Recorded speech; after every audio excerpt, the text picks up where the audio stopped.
Assalamualaikum warahmatullahi wabarakatuh. Sampurasun. Halo semuanya, perkenalkan nama saya Beloya Naimawati dari Kota Banjar. Dan sekarang saya sedang menempuh pendidikan di SMA Negeri 2 Banjar. Di sini saya akan menjelaskan tentang materi hukum dan hak asasi manusia. Terdapat apa aja sih materinya? Yang pertama, perspektif hukum tertulis dan tidak tertulis. Yang kedua, pengertian dan fungsi hukum. Yang ketiga, pengertian dan fungsi hak asasi manusia. Dan yang keempat, penerapan hukum dan hak asasi manusia.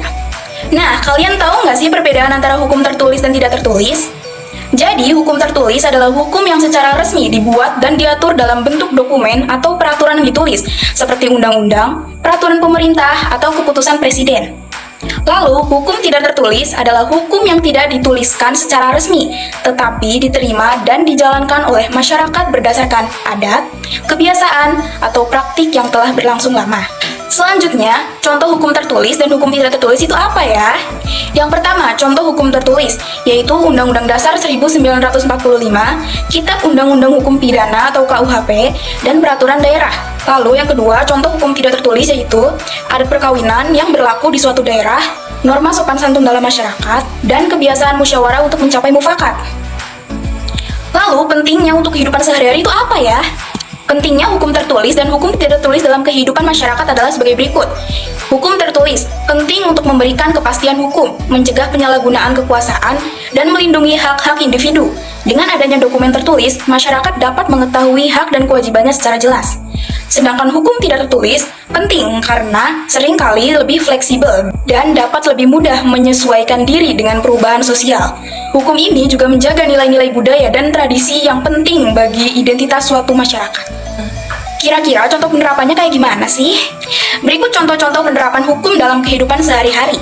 Hukum tertulis, yaitu penggunaan helm saat berkendara motor sesuai dengan UU Lalu Lintas, lalu pembayaran pajak sesuai dengan UU Pajak, dan pelaporan tindak kejahatan ke polisi. Sedangkan hukum tidak tertulis adalah menghormati orang tua, bergotong royong dalam kegiatan desa, dan mematuhi tata krama dalam berbicara kepada orang yang lebih tua. Nah, kalian ada yang masih bingung nggak sih? HAM itu apa? Artinya itu apa ya? Pengertian HAM menurut berbagai sumber. Yang pertama, dari sumber Perserikatan Bangsa-Bangsa atau PBB. Menurut Deklarasi Universal Hak Asasi Manusia yang diadopsi oleh Majelis Umum PBB pada tahun 1948, HAM adalah hak yang melekat pada setiap individu tanpa memandang ras, warna kulit, jenis kelamin, bahasa, agama, pandangan politik, asal kebangsaan atau sosial, kepemilikan, kelahiran, atau status lainnya. HAM meliputi hak sipil, politik, ekonomi, sosial, dan budaya yang esensial untuk martabat dan perkembangan penuh dari setiap individu. Yang kedua, Amnesty International. Amnesty International mendefinisikan HAM sebagai hak-hak yang melekat pada semua manusia, terlepas dari kebangsaan, tempat tinggal, jenis kelamin, asal kebangsaan atau etnis, warna kulit, agama, bahasa, atau status lainnya. Organisasi ini menekankan bahwa HAM adalah hak universal dan tak terpisahkan yang mencakup hak untuk hidup, kebebasan, dan keamanan pribadi, serta kebebasan dari penyiksaan dan perlakuan atau hukuman yang kejam, tidak manusiawi, atau merendahkan martabat. Lalu yang ketiga, menurut Konstitusi Republik Indonesia, dalam Undang-Undang Dasar 1945, Pasal 28A sampai 28J, HAM di Indonesia diakui sebagai hak dasar yang secara inheren dimiliki oleh setiap individu. Hak-hak ini mencakup untuk hak hidup, hak atas kebebasan dan keamanan pribadi, hak atas pendidikan, dan hak untuk berpartisipasi dalam pemerintahan, di antara hak-hak lainnya. Yang keempat, menurut Komisi Hak Asasi Manusia atau Komnas HAM Indonesia, Komnas HAM mendefinisikan HAM sebagai hak dasar yang secara kodrati melekat pada diri manusia, bersifat universal dan langgeng, yang harus dilindungi, dihormati, dan ditegakkan oleh negara, hukum, pemerintahan, dan setiap orang demi kehormatan serta perlindungan harkat dan martabat manusia. Jadi, kesimpulannya, HAM atau hak asasi manusia adalah hak dasar yang melekat pada setiap individu sejak lahir dan tidak dapat dicabut oleh siapapun dan diakui secara universal. Selanjutnya, kalian tahu nggak sih jenis-jenis HAM apa aja yang diakui secara universal?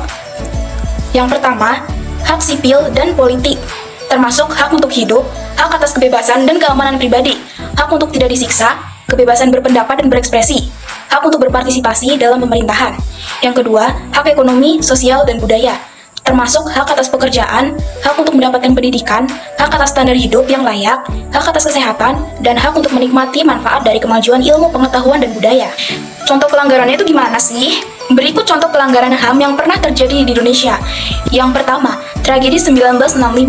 Pelanggaran HAM atau hak asasi manusia berat terkait dengan pembunuhan massal dan penahanan tanpa proses hukum terhadap orang-orang yang diduga terkait dengan Partai Komunis Indonesia. Lalu yang kedua, ada kasus Marsina. Pembunuhan Marsina, seorang aktivis buruh yang tewas setelah memperjuangkan hak-hak buruh di pabrik tempatnya bekerja pada tahun 1993. Lalu setelah pelanggarannya, kira-kira bagaimana prinsip penegakannya ya? Berikut ini adalah prinsip-prinsip penegakan hukum yang adil dan transparan.